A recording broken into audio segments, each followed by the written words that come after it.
आज हम जिस सिलसिले में सारे इकट्ठे बैठे हैं वो एक तहरीक जो चल रही है पिंडी गेप के लिए, पिंडी गेप ज़िला बनाओ। मैं ये समझता हूँ कि हम सारे एक मौक़िफ़ पे मुतमईन हैं, सारे इस हक़ में हैं कि तलगांव ज़िला बनता है तो बेशक बने, हमें उस पर कोई इतराज़ नहीं। लेकिन हमारा ये मौक़िफ़ है कि हम पिंडी गेप क्योंकि एक पुराना ज़िला है, तहसील है, और 1904 में ज़िला अटक बना और तहसील पिंडी गेप बनी, और आज तक तहसील पिंडी गेप को किसी तरफ से मतलब कोई खातिर खा तरक्की नहीं मिल सकी। एक तो वजह यह थी कि कोई मेन रोड यहाँ से नहीं गुज़रा। अब सी पैक के आने से शायद कुछ फ़र्क पड़े, लेकिन जब तक पिंडी गेप की आवाम एक होकर इकट्ठे नहीं होंगे, ये पिंडी गेप के लिए कुछ नहीं हो सकेगा। मेरा कहने का मकसद है कि सबसे पहले पूरी आवाम पार्टियों से हट के पिंडी गेप के लिए एक हों और ज़िला के लिए हक़ में बात करें, और फिर यहाँ पे तरक्की की राह खोलने के लिए जागीरदारों और सरमाएदारों के ऊपर जो बात हो रही है उसको ख़त्म करें। मैं समझता हूँ कि ये बिल्कुल गलत बात है। अवाम की तरह अवाम ने क्या किया, अवाम हमेशा मतलब वो, मैं तो आज एक अरसे बाद देख रहा हूँ कि इस तहसील को MNA मिला है एक अरसे के बाद। यहाँ पे मलिक अमीर साहब आखिरी MNA थे, उसके बाद फिर अभी मलिक सुहेल साहब आए।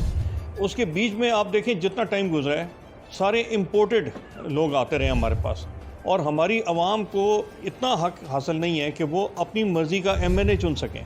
और मैं ये समझता हूँ कि तहसील पिंडी गेप के जितनी भी आवाम है, कोई MPA कोई MNA कहीं से भी आता है इम्पोर्ट हुआ, तो ये चाहे यहाँ का बहुत ही कमज़ोर कैंडिडेट क्यों ना हो, उसके हक़ में वोट करके अपनी आवाज़ को उठाएं और एक हों। सबसे पहला बुनियादी फ़र्ज़ ये बनता है कि दुनिया को पता चले कि हम पिंडी गेप के नाम पे एक हैं। बाकी सियासी पार्टियों के साथ वाबस्ती वो चलती रहती है, होती रहती है, वो एक अलग चैप्टर है। लेकिन जब आपने पिंडी गेप के लिए स्टैंड करना है तो सबसे पहले अपने पाँव पे खड़े हों और दुनिया को दिखाएं कि हम एक हैं। हमें तलगांव से मुझे तो बहुत खुशी है कि तलगांव ज़िला बने, क्योंकि मेरे वालिद साहब आखिरी बार जो MPA बने थे वो उस एरिया से बने थे, उस हल्के से बने थे, और तलगांव मेरे लिए मेरा दूसरा घर है। मैं ये चाहूँगा कि वो ज़िला बने और पिंडी गेप जो है ये अलग ज़िला बने, क्योंकि जिस दिन आप लोग तलगांव की तरफ जाएंगे तो आप माइनॉरिटी होंगे, आपको इसी तरह ट्रीट किया जाएगा जैसे अफ़गानियों को पाकिस्तान में ट्रीट किया गया। तो मैं ये समझता हूँ कि आप सब जागें, ये वक्त है जागने का। हम कल होंगे या नहीं होंगे, हम तो आखिरी पैर पे हैं, लेकिन आप आने वाली नस्लें जो हैं ये जागें और ये उठ के इस मुतालबे के लिए खड़े हों, एक होके खड़े हों कि पिंडी गेप जो है वो ज़िला बने। फिर यहाँ पे इंडस्ट्री आनी चाहिए, कॉटेज इंडस्ट्री आनी चाहिए, जिससे इलाके में तरक्की हो, जिससे रेवेन्यू रेवेन्यू बनेगा तो वो जितने भी इंतज़ामी अमूर के एक्सपेंसेस हैं वो मीट किए जा सकेंगे। ये नहीं हो सकता कि जी हम सिर्फ बैठे रहें कि जी हमें प्रोविंशियल गवर्नमेंट जो है वो देगी और हमारा सिलसिला चलेगा।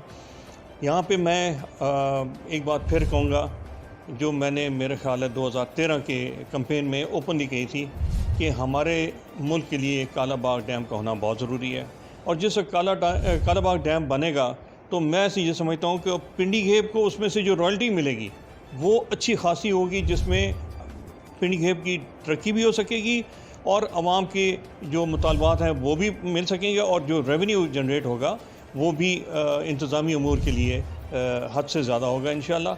और ये एक ऐसा रास्ता है जिस पे ये कामयाबी के साथ हमकिनार हो सकते हैं।